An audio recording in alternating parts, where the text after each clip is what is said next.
Kirsty, quick reflection on that first round. Just disappointed. I don't think I really reached the same level of kind of freedom that I have in my last few tournaments. And in the last few tournaments, I've had just there's a Scottish phrase that I won't use right now, but I've been a whisker away from winning some pretty tough games. And I don't feel like I found that kind of freedom here today. But I just got to keep putting myself in these positions and I'm really trying to put everything I have into every game, and that might sound silly because you obviously always do that, but just in a really true sense, and try not to be too inhibited by anything really. I don't think I managed to do that very well today. Too many thoughts going on up here, I think, so a little underwhelmed, a bit disappointed, frustrated, to be honest. Is it partly because, I guess, with it being the All England, obviously everyone that comes here wants to do really, really well because of the prestige of the tournament and everything. And as you said, your form's been, pretty good recently. So, and you saying, you're having some thoughts up here. What was that down to? Just overthinking some shots, perhaps? Yeah, I think because I have been just so within touching distance recently. I'm maybe got a bit desperate to get that win over a higher ranked player today, so there was maybe a little bit of that.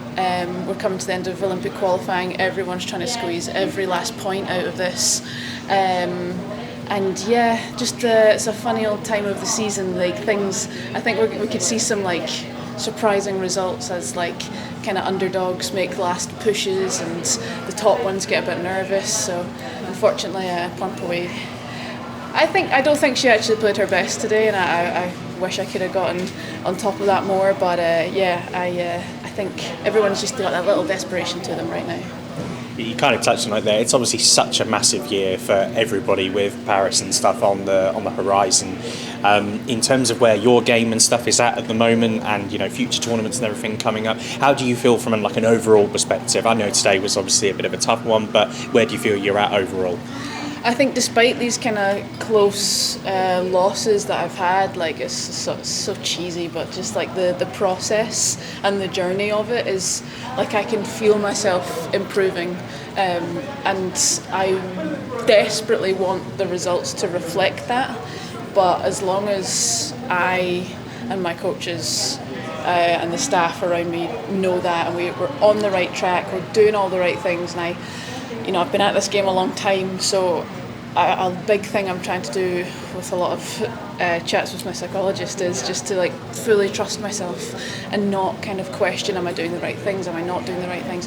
Everyone's doing different things, that everyone needs to do different things, and I need to trust that, okay, my process might look a little differently to someone else's, but it's still correct for me, and just really have so much confidence in that, and use it as a really positive thing rather than an overthinky, questioning thing. So with the chats with your psychologists and the coaches and stuff, you kind of feel like you're on the cusp of, basically playing close to your best. Yeah, definitely. And like I say, it just comes with that freedom and just really putting it out on the line every time, and just be willing to, not have a great day at the office and take some losses, but I just really got to keep putting myself in the positions, keep coming to these big tournaments and going toe to toe with the best players, and I can feel myself improving because of that, and it's gonna come one day. I used to think it would be a switch that flipped, but now I think it's more a dial that you're slowly turning. It's not gonna fully click one. There's not gonna be one massive click. It's a bunch of little clicks, and you just inch closer to getting these wins and dealing with the pressure and choosing the right shots and stuff. So yeah, it's coming.